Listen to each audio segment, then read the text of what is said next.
El oficial Galesio ha venido acá, así se ha identificado, y dice que no puede hacer nada frente al hecho del vehículo BOH 055.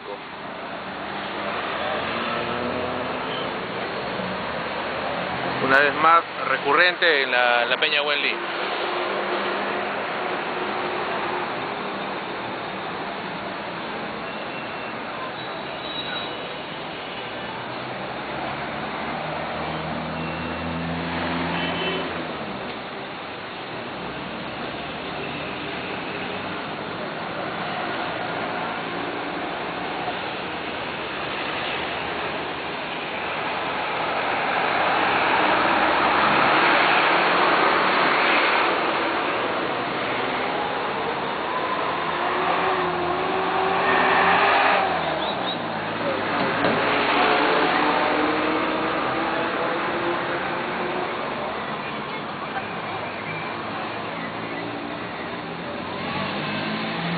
Vemos que se retira la unidad, se ha retirado la unidad.